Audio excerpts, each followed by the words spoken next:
Good evening, everybody. Welcome to Source Booksellers event this evening, where we are uh, graced with having a wonderful author and her conversant here.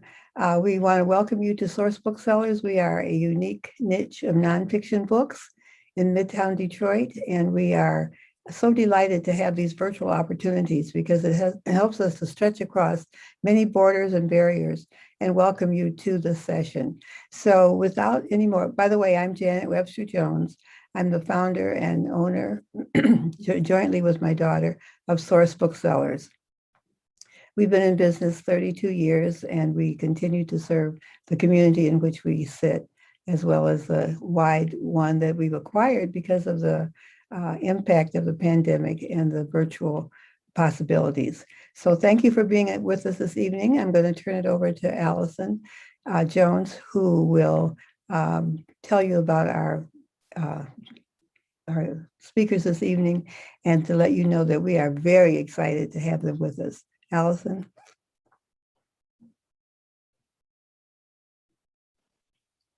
Hello. Hello, welcome everyone to the Becoming Abolitionist author talk here at Source Booksellers. We are so excited to celebrate this book and also for you to hear this fantastic conversation. So the author, Derecka Purnell, is a lawyer, writer, organizer, and author of Becoming Abolitionist, Police, Protests, and the Pursuit of Freedom. She works to end police and prison violence by providing legal assistance, research, training in community-based organizations through an abolitionist framework. She's from St. Louis and lives between, I think, the DC, Maryland, Virginia area and New York City. She's currently a columnist at The Guardian. You might have read her there.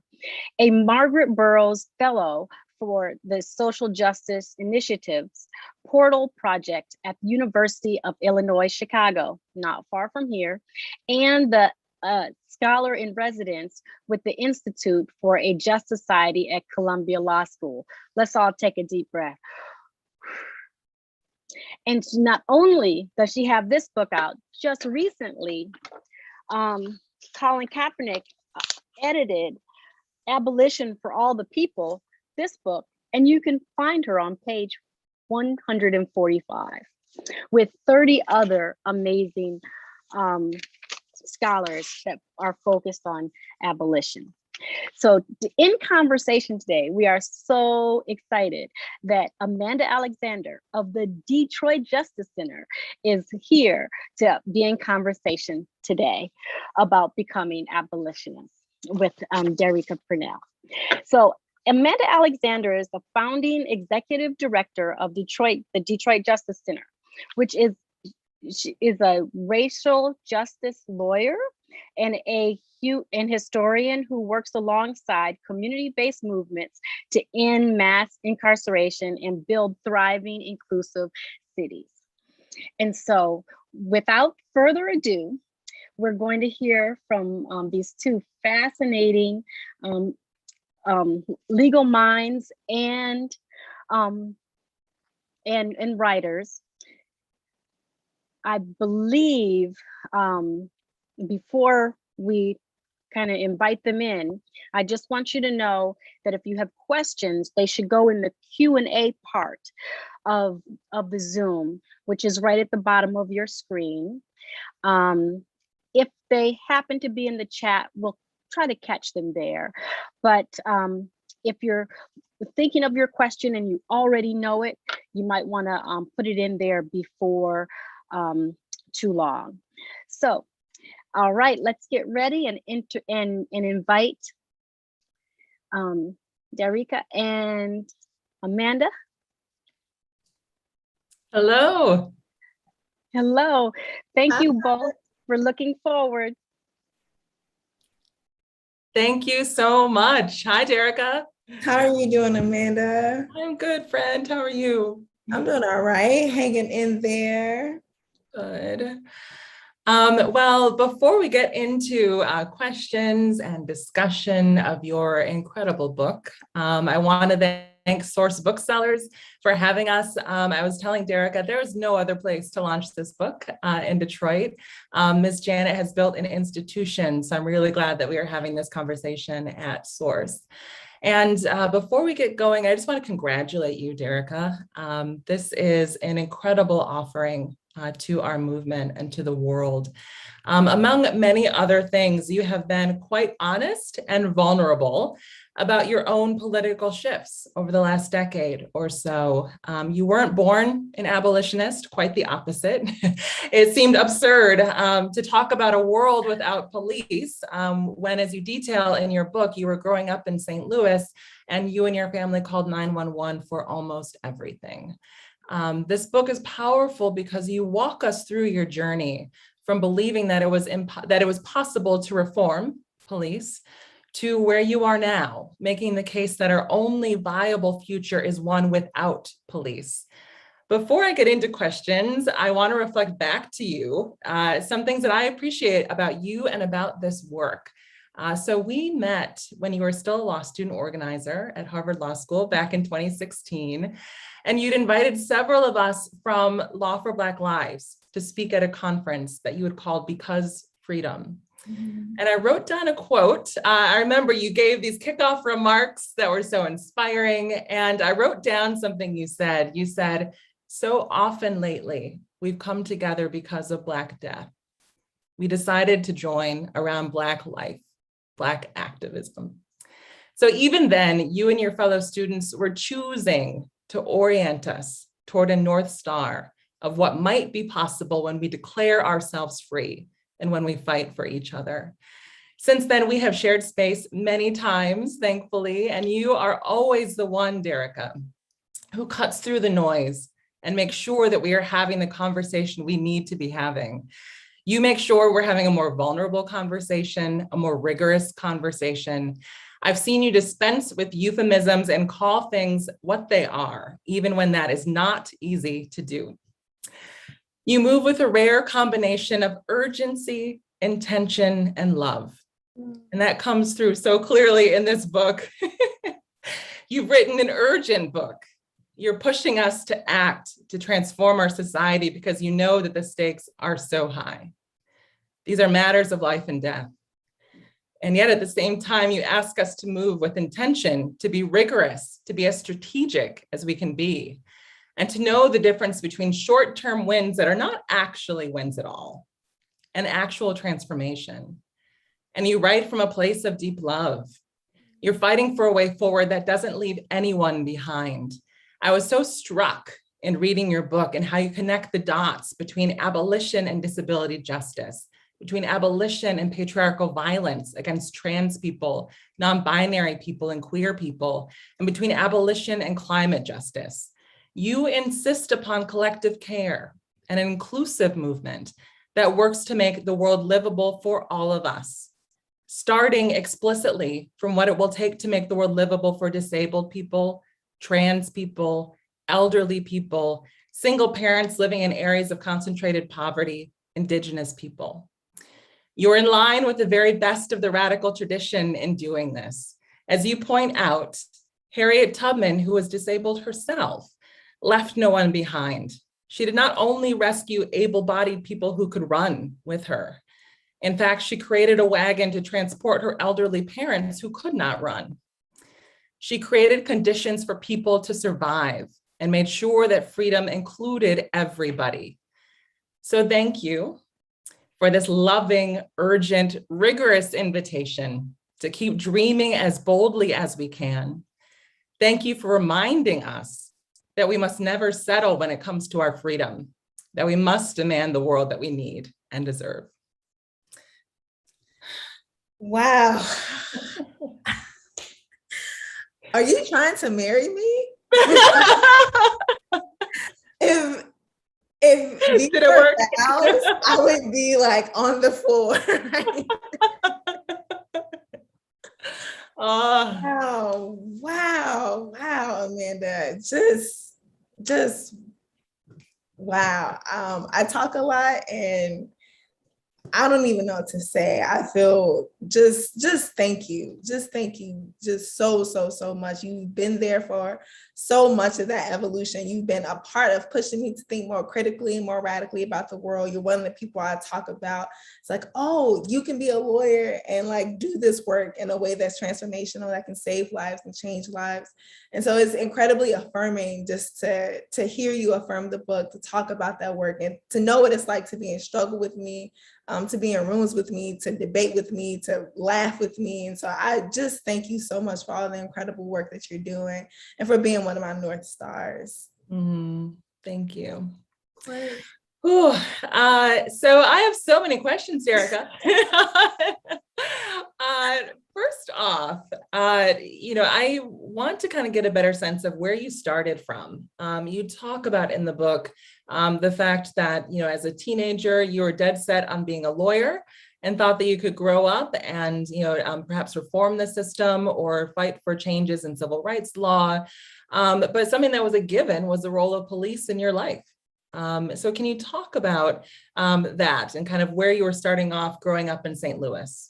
Of course. So where do I start? So when I was a kid, I had pretty unexamined ideas about policing. I didn't have a political analysis around the police. I just knew what I felt when they were around, right? I knew that, especially in the school context, I watched their interactions with me and with my peers, with my classmates, even with teachers sometimes.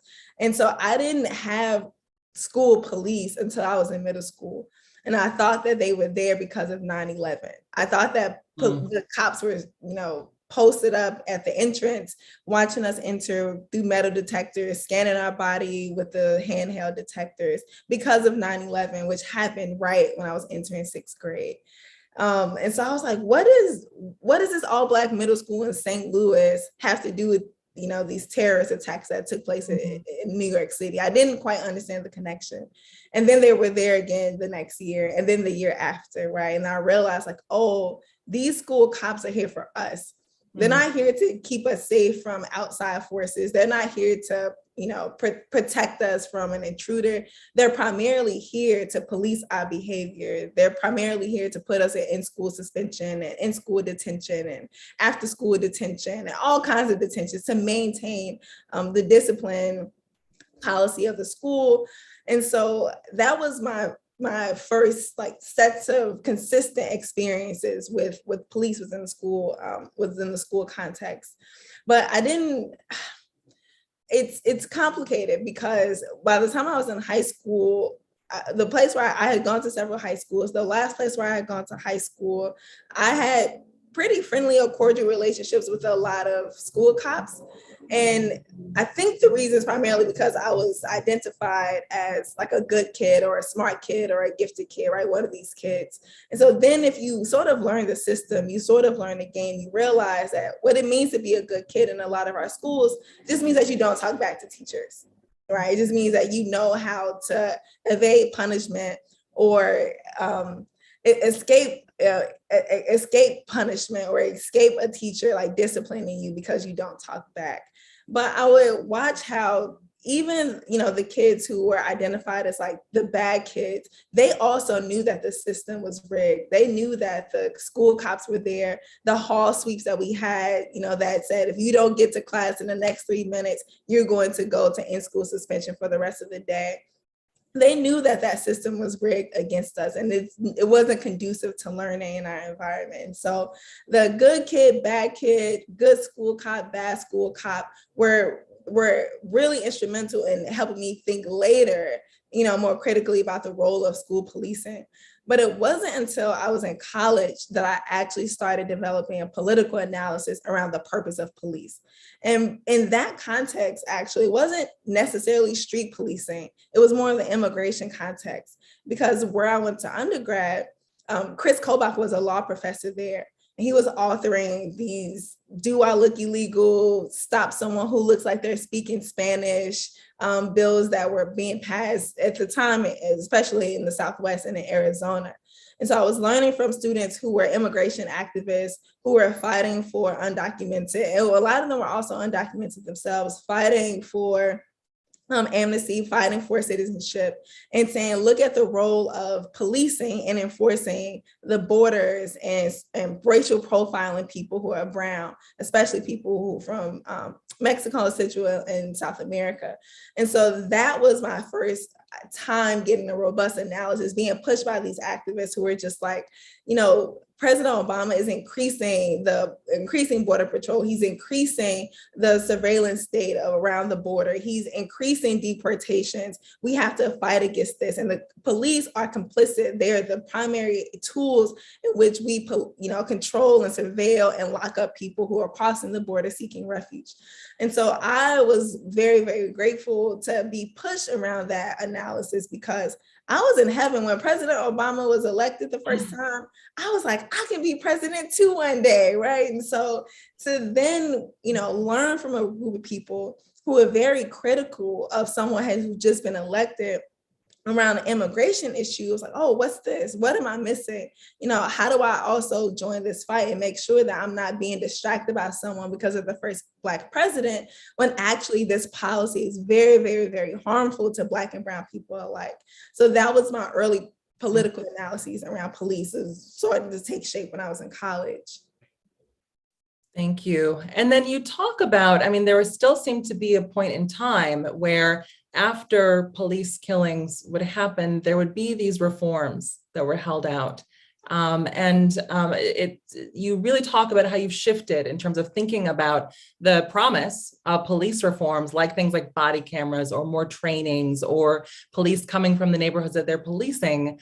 Can you talk about the arc for you in terms of getting disenchanted, rightly so, with some of these reforms? Yes, and I wish it was that linear, right? I wish I could tell a story where I was super pro body cam and then super anti body cam.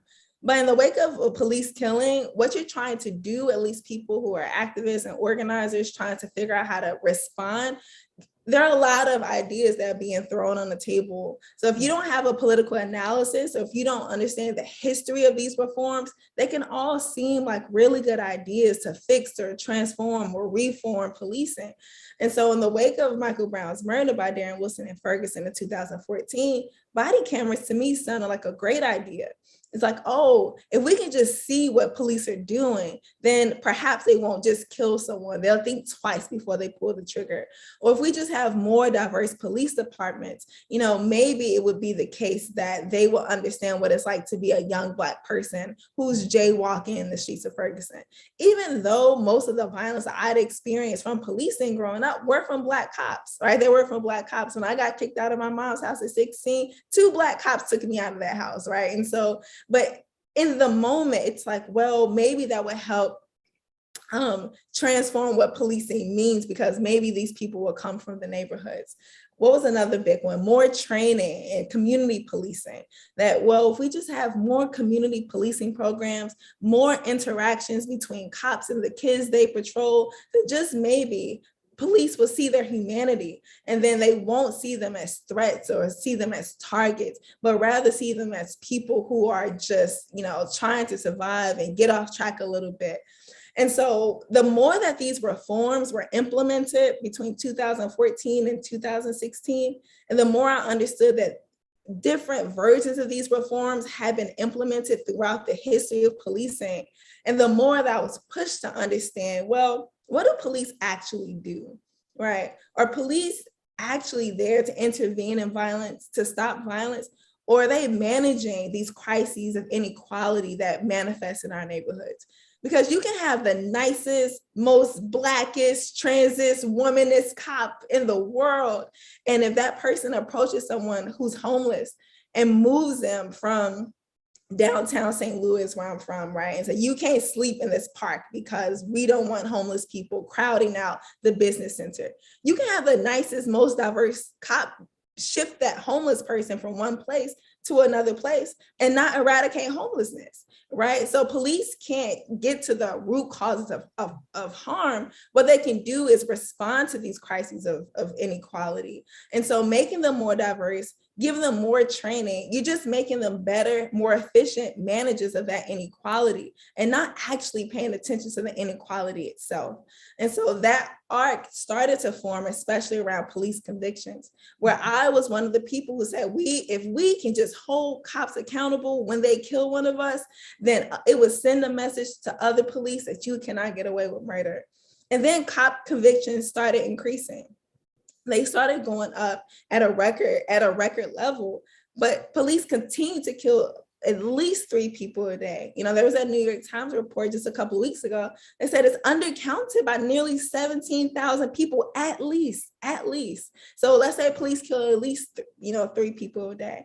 So those cop convictions weren't deterring cops from killing people because the Supreme Court protects cops' power to make a split-second decision-making to kill someone. And so that is essentially a dead end as a reform. So then you have to ask yourself, well, even if we slow down police killings, what police do outside of killings is still bad, right? Do I want the killings to decrease and they just hurt a lot of people, or just put more people in jail than the 10 million that they already do? And so the deeper that we interrogate the purpose and function and history of police and these reforms, we'll see that we can't rely on them to just simply fix the police. Thank you. Another thread that comes through really strongly in the book is this thread of internationalism and thinking about abolition through this lens of decolonization. And you talk about 2 trips that really seem to have shaped your worldview. So there was a trip to Europe where you went to the Netherlands and Belgium. Europe was supposed to be, the bastion of kinder, more humane prisons. And you also went to South Africa. So can you talk about both of those, what you learned on those trips and how they shaped your movement work? Yes. So when I went to Europe, it's so funny because I was meeting activists who would say a lot of the politics that I believe now, like borders are imaginary. And I would be like, what are y'all talking about? Y'all are too far something. Like I'm not with this program. And so in that trip, I was pushed by students who were organizing for decolonizing their universities to remove ideas and symbols and the gains from the fruits of colonialism from their campus and from the streets of Amsterdam. Students who were fighting to make sure that the police there wouldn't continue to harass and surveil and arrest, Moroccan and Syrian youth who were fleeing North America and Syria in the wake of World War. And so when people would point to the UK or to these other countries and cities in Europe and say, look, they don't kill that many people. They know how to do policing. We should just be more like them. And then meeting with those cops, so we met with cops who were in Amsterdam. We met with the police chief. We met with sergeants and lieutenants. And then we met with Moroccan and Syrian youth. And it's like, well, we could, I guess, technically view them as a model for how to reduce police killings, right? But the police here do other problematic things, which is primarily manage inequality and borders, right? So I don't want a police department in the United States that emulates what's happening in Europe, because they're still targeting poor people, Black people, brown people, trans people, especially if you're Muslim. And so we can't just copy and paste policing from other places, because the emergence of policing there is different than the emergence of police in the United States.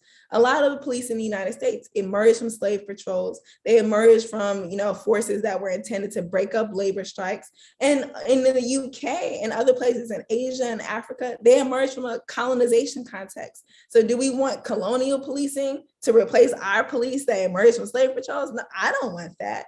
And so learning about decolonization, especially before I really started to understand what abolition meant, was really a rewarding and exciting paradigm to understand the world. And South Africa just took that on through, right? So in South Africa, I was watching students fight, Black cops, Black private security forces, and say, hey, we're petitioning for free education. We're petitioning for democratic land access. We're petitioning so that our parents can get health benefits and tuition benefits from the universities that employ them. And you have these Black cops who are showing up and like beating them, hurting them, dragging them, while people in the US are demanding more Black cops as a reform to our police. And I was like, hey, we could just look to Africa and see what happens when you have Black police officers who are still primarily responsible for maintaining borders, maintaining inequality, maintaining capitalism.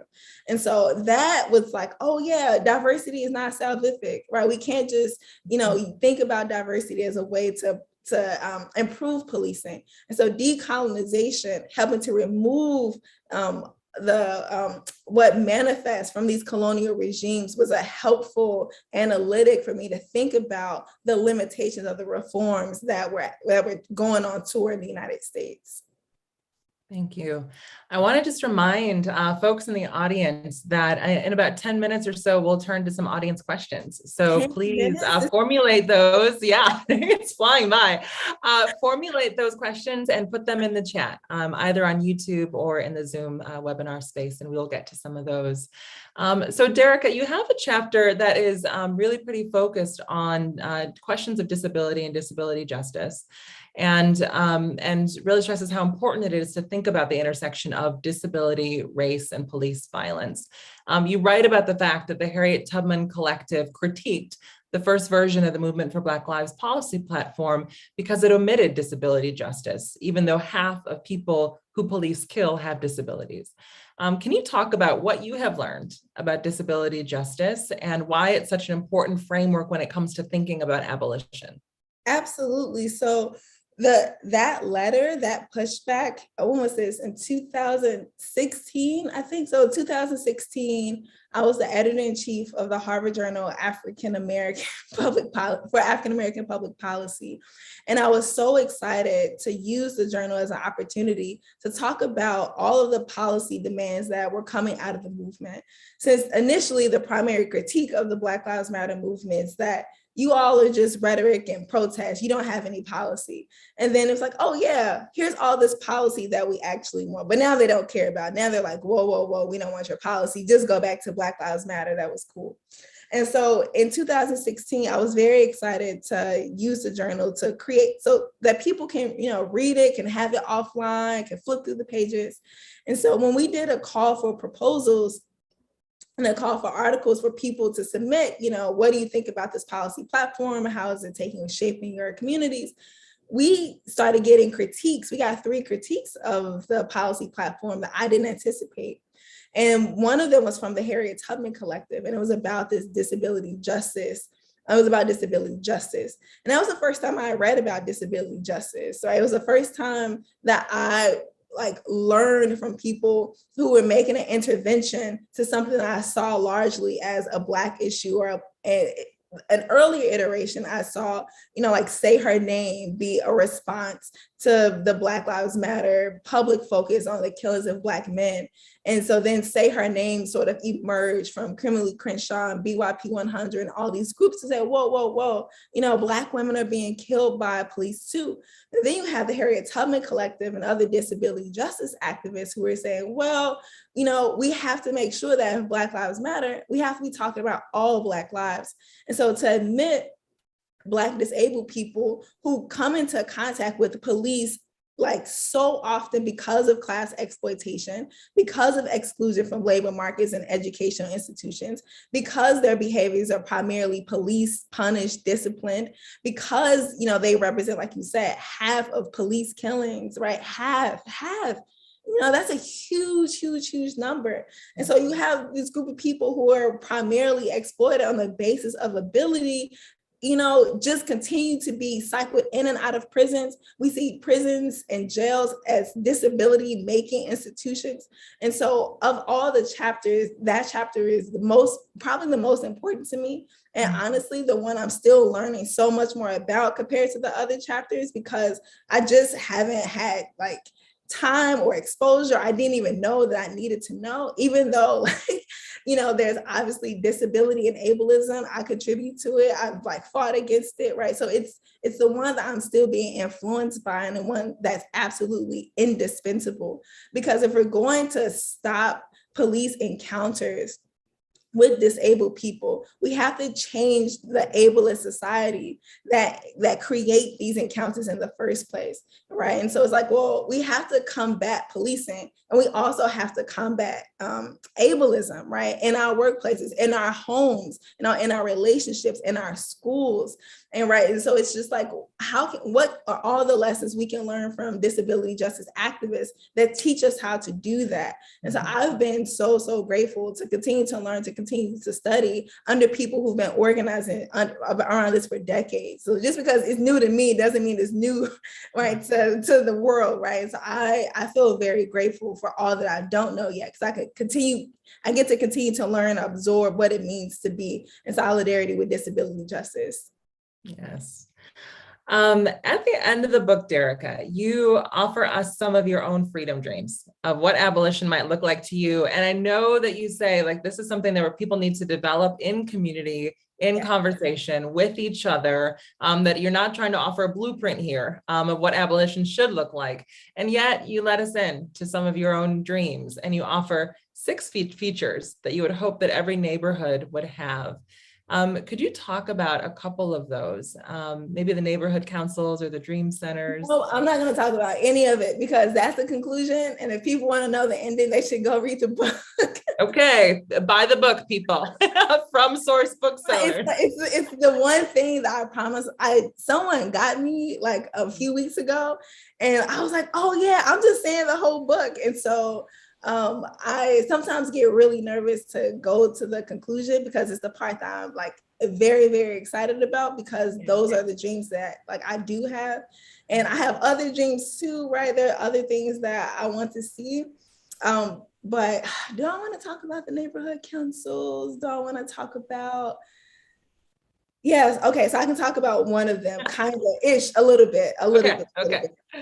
So we don't, at least me initially, let me speak for myself.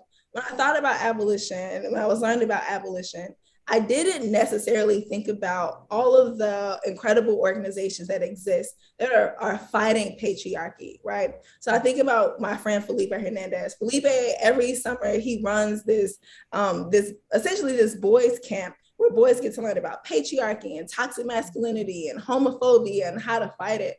And so what's so incredible about that is that we may not necessarily think that that's related to abolishing the prison industrial complex, but then when you learn why people kill people, and the primary reason is because of toxic masculinity, something you said offended me, and now I have to like hurt you or kill you to defend my manhood, right? Teaching young children, especially children who are being conditioned and raised as boys and men, teaching them to not do that, right? Teaching them about healthier forms of masculinity, teaching them to fight homophobia. And so if they think that someone is queer or gay, they don't automatically, view them as a threat or as an insult or something's wrong with them. So these sorts of programs that are combating like those forms of like harmful masculinity and patriarchy and homophobia, that is abolitionists, right?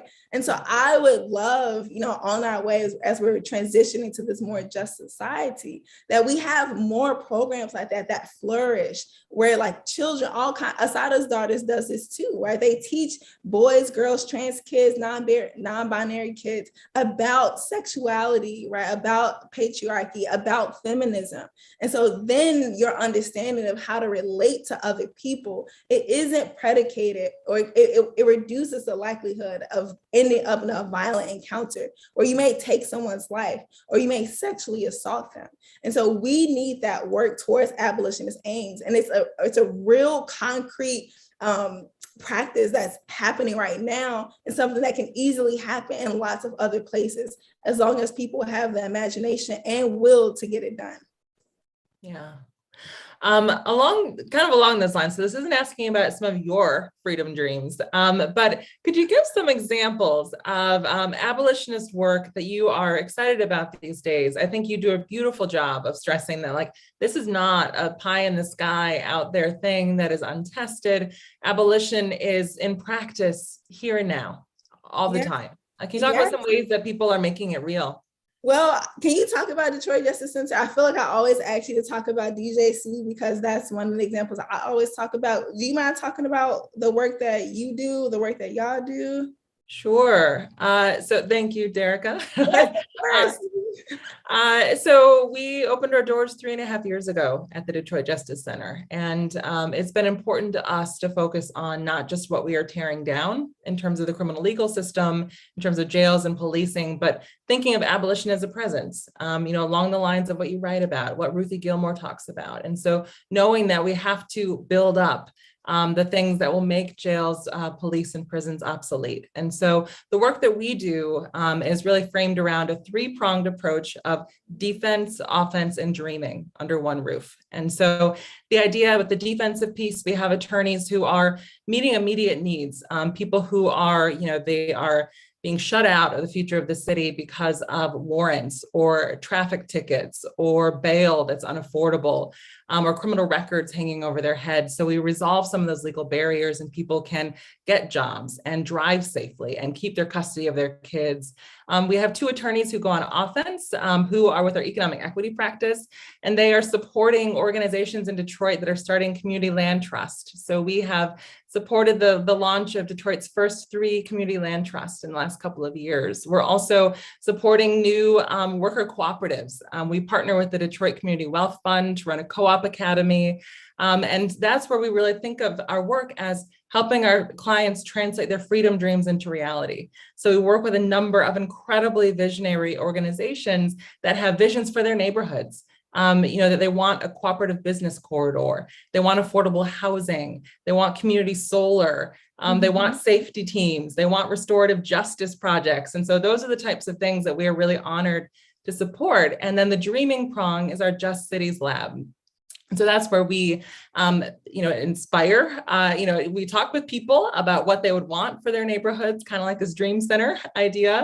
Yes. And then we pilot some of those things and make them real. So we held a youth workshop a few years ago with young people in the city. And we asked them, instead of the $500 million that Wayne County is spending on a new jail, what could we build instead that would make you feel safe and valued and empowered? And they said things like, we want restorative justice centers. We want you to pay our teachers. I want a place where you can go, and if you need money, you could get it without filling out a lot of paperwork. We want, places that are accessible for my mom's wheelchair.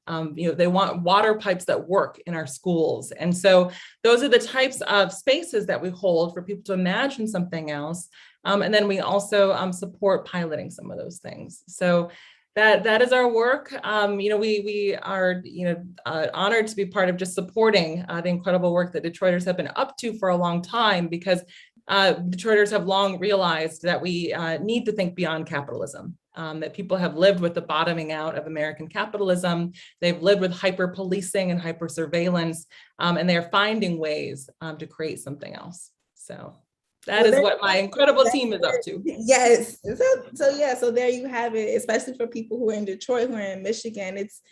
There's so many, if we looked at different cities, we see versions of that. We see versions of people who are trying to stop harm right now, whether through street violence interruption programs or the patriarchy classes that I was talking about. You see people who are dreaming. You look at Action St. Louis, who are fighting to close the workhouse, like the jail that's there, and also who are doing tenant organizing to stop evictions, because we know that when evictions go up and you are in a more precarious situation, once you're kicked out of your house, you're more likely to be a victim or a survivor or a perpetrator of violence, right? So how can we shift the terms of people's living conditions, right? Make sure that people are safe. And so it's that work exactly. So it's not a pie in the sky. It's something that's actually happening every day. And it's up to us to make sure that continues to happen. So thank you so much, so much for sharing that.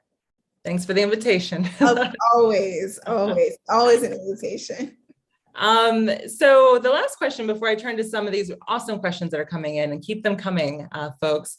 The last question that I want to ask is, you say in the book, and I've heard you say it before, that you have stopped praying to be fearless, and now you pray instead to be relentless.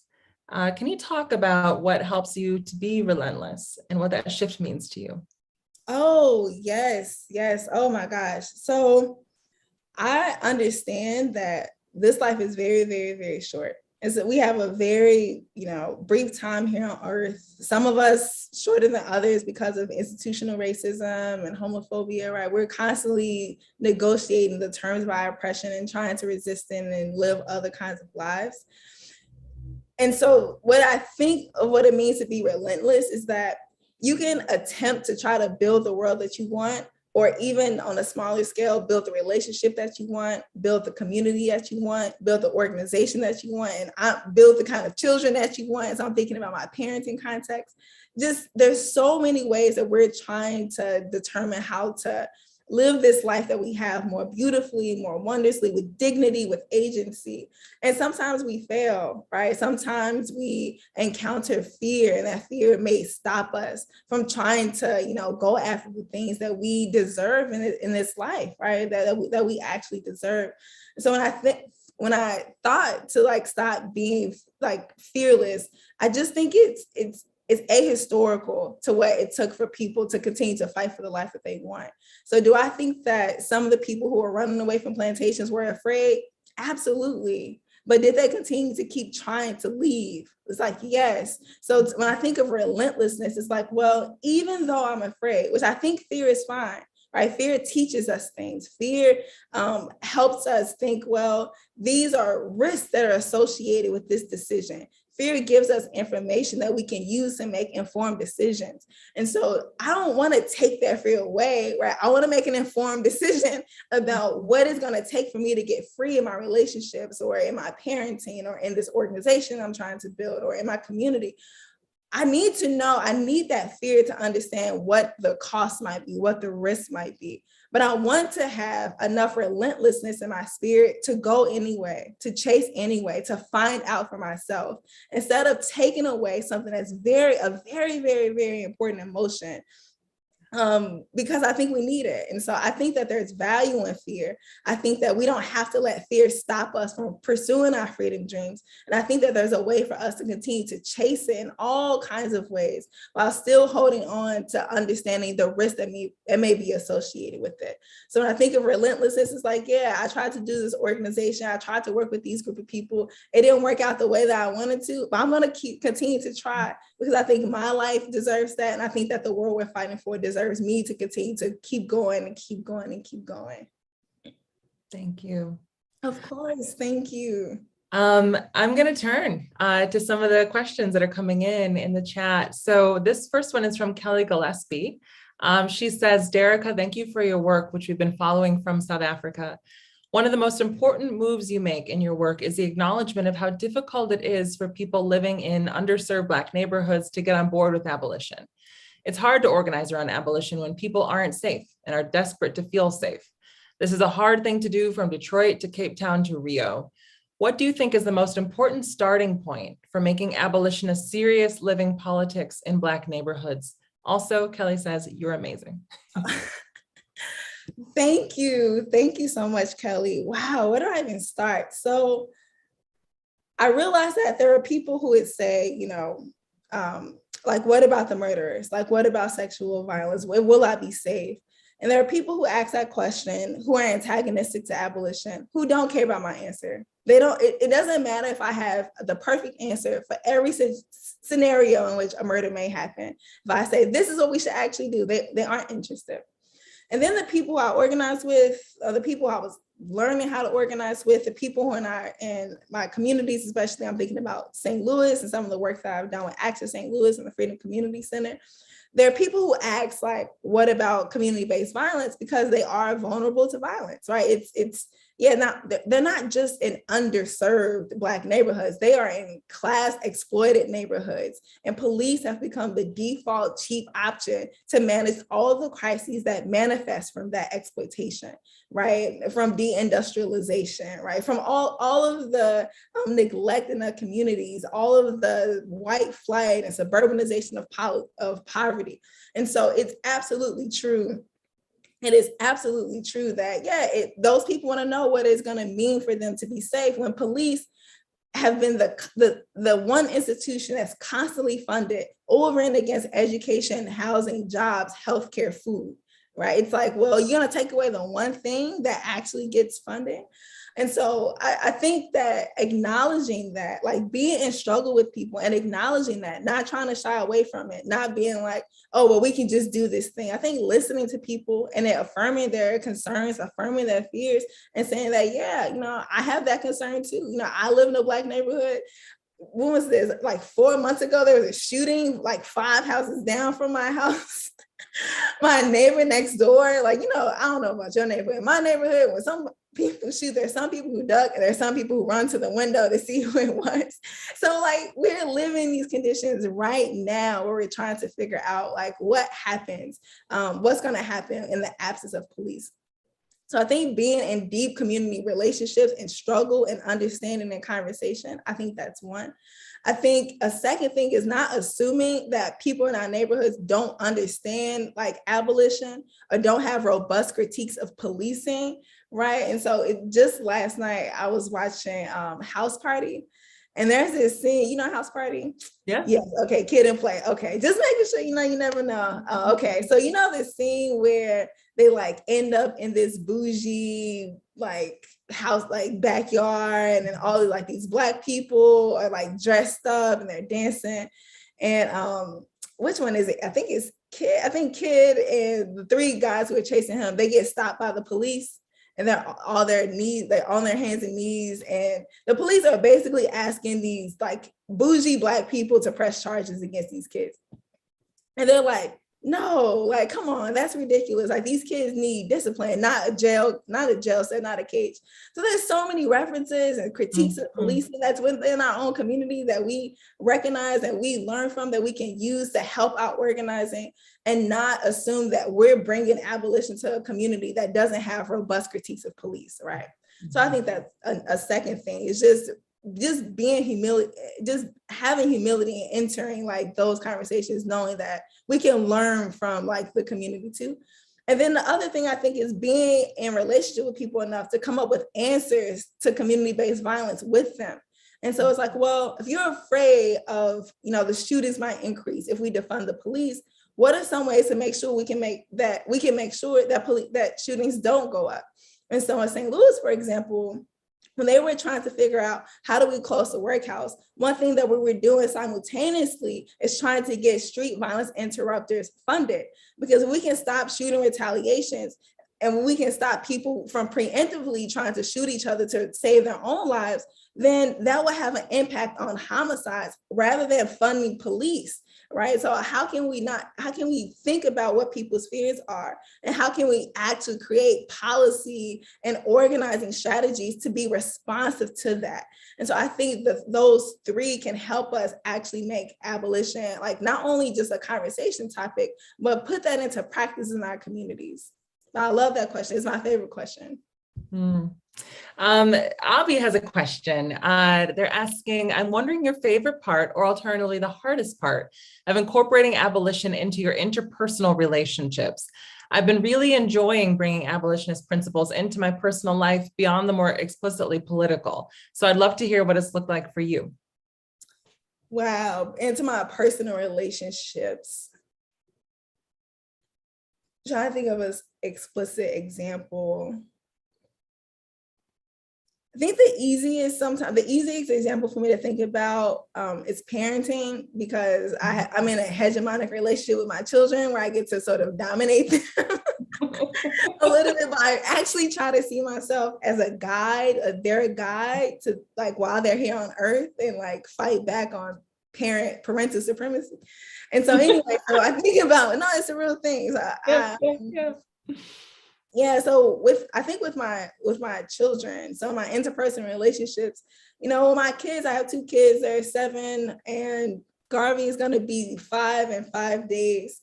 And so when they fight, when they argue, when they take from each other, when I hear one of them escalating, their voice yelling at the other, it's like, we have to have conversations about that, right? Like, I don't believe in hitting my children. I don't yell at my children. I don't do that, because I think that's violent. I think that's punishment. I think that's arbitrary. I think it's going to impact them as they create, as they become hopefully beautiful human beings. And so I think that in my parenting, what I try to do is figure out, well, what are the best sets of ways that we can have these conversations around accountability when they harm each other, or when they harm me, or when I harm them? You know, there's times I absolutely don't get it right as a parent. I say, well, it's easier and it's impulsive. If you do something, I'm going to take something away from you. I'm going to take your iPad, right? Or I'm going to take your toy. I'm going to do this.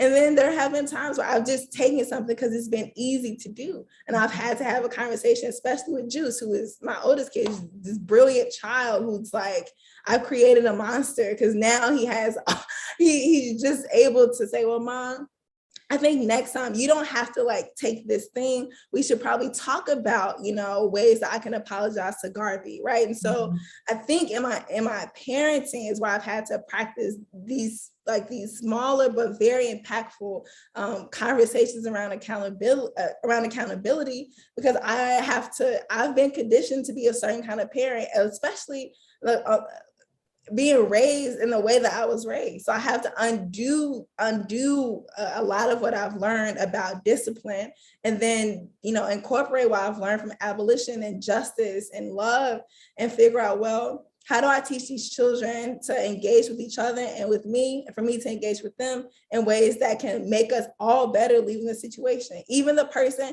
who has harmed the other person. When Juice harms Garvey, how do I make sure that Juice can leave that encounter, you know, with dignity and with agency and with, you know, some sort of like respect and time to reflect on what he's done? And so parenting is usually the most easiest for me to think about, because that's what I have to do every day. And then in organizing spaces, it's more complicated because I'm with other people. And so if we have someone who's like harmed someone, and when I'm organizing spaces, it's like, well, what's our internal processes for figuring out, you know, how to be responsible to that harm? You know, do we make a decision that this person cannot organize with us anymore? Or does this person organize with us on a set of conditions, right? And so it really depends on the context. And that's why I think it's actually quite beautiful and important about abolition. Because right now we have this sweeping response to all kinds of harm, which is punishment. And I believe that, and I know, not that I believe, but I know that if we can get to the place where there are like 15,000 murders every year, right? There's more like 500 or 200 or 100 murders.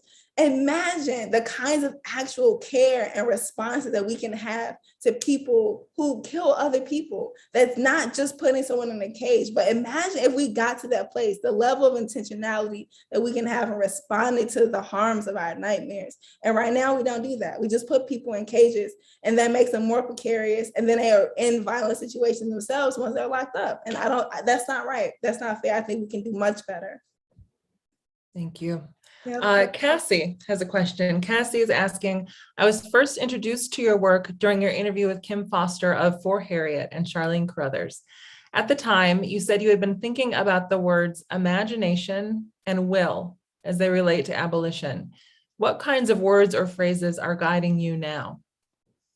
Those two phrases are definitely still guiding me, because sometimes when I hear people discuss abolition, they talk about us being unable to imagine a different world. And I think that's partially true. And I think since that interview, I've been thinking about how imagination is quite neutral, that police are fixtures of imagination. Slavery was a fixture of someone's imagination. Prisons were someone's imagination. And so it's like, not only do we need to imagine, right? We need to imagine more beautiful things. We need to have enough imagination that beats their imagination, because they have the imagination, they have the resources, and they have the political will to build oppressive institutions. And so it's not enough that we can sit around and imagine all day, right? That's why I love what DJC is doing, because y'all do offense, defense, and dream, right? So if we're gonna build the world that we deserve, we also have to not only imagine, but we have to have more resources, which is people power. And we have to have the will to fight for those things, not just talk about and dream about. We have to work, right? We have to join organizations, and we have to contribute to them. We have to develop a political analysis, and we have to fight to implement that. And that's what I mean by will. We have to do that. We have to self-determine what our liberation is going to be like, because they're going to continue to imagine what oppression looks like, and they're going to act on it. they're going to act on it. And so those two, imagination and will, are still heavy on my heart. I'm sure there are other words too, but those are the ones that I'm still working through, especially right now as abolition is becoming more of a household conversation. Yeah. Right? I want people to move from the imagination into will, and we have to will it if we want to win it. Yeah. Last question is going to be from Douglas Manigault III, our Associate Director of Development at DJC. Douglas is asking, with your breadth of involvement, Derecka, how did you decide to prioritize writing this book, and why now? How did I decide to prioritize writing this book? That's such a hard question. It's a hard question. One, because it's true that I guess I made a priority in writing the book because it's written, right? And so it's just, I think I was like, did I prioritize writing this book? And I also figured out, yeah, it was very hard. It was very hard because at the time I was writing the book, there was a movement happening, and the primary demand around this movement was to defund the police. Yeah. So this is like what was happening. And then I had all of this personal stuff in my life that was happening. My mom was sick. There was a pandemic. I got COVID, right? So everyone in my family got COVID. So it was like the decision to write a book at that time came out of a place of urgency. Like you said in the introduction, Amanda, it came from a place of urgency, and not really having time and space in my Guardian column or on a panel or in conversation to describe what I meant when I said abolition, and what, decades of organizers who've been fighting for it, what they mean when they say abolition. And so what a book did, it allowed me, y'all can tell me when y'all pick it up, you can tell me if I did this, but it allowed me just to have more space to talk about abolition alongside all of these other paradigms that were happening, and to serve as an entry point for people who are curious about what that means, what those struggles mean, what those words means, what these protests means. And so as defund the police and prison abolition were picking up, I wanted to be able to contribute an offering that, no, I can't answer in 30 seconds or 180 characters what to do about the murderers. But what you can do is now read a book where you can get the data on murder, where you can get the data on homicides, where you can see me grappling with organizers around this question, where you can see other organizers and other organizations and other paradigms who are grappling with this question. And then you can, have other texts to refer to if you want to go and learn more, right? Now you have so many resources, so many ideas, so many texts in one book that you can use as a jumping off point for your political education or your organizing. And so the urgency around the moment, especially, like I said, especially coming from the uprisings in response to the murder of George Floyd, I think was the driving factor of what can I do, what can I contribute? And as a writer, as someone who identifies as a writer and an artist in that way, and as an organizer who believes myself to be an inheritor of this tradition, writing the book is one offering that I could make. And so hopefully I did it justice.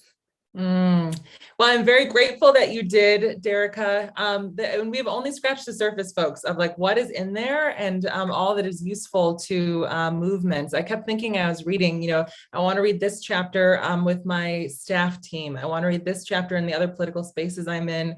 I want to think about, like you have all these prompts in there for ways to facilitate workshops around some of these questions. There's so much there that can further political education. So you have certainly offered something that'll be deeply useful, I think, for people who are studying and trying to move this work forward. So thank you again, my friend, for this labor to bring this into the world. And thank you again, Allison and Miss Janet, for having us at Source tonight. Thank you, Amanda. Thank you so much, Allison and Miss Janet. Thank you so much for your conversation. Oh my goodness.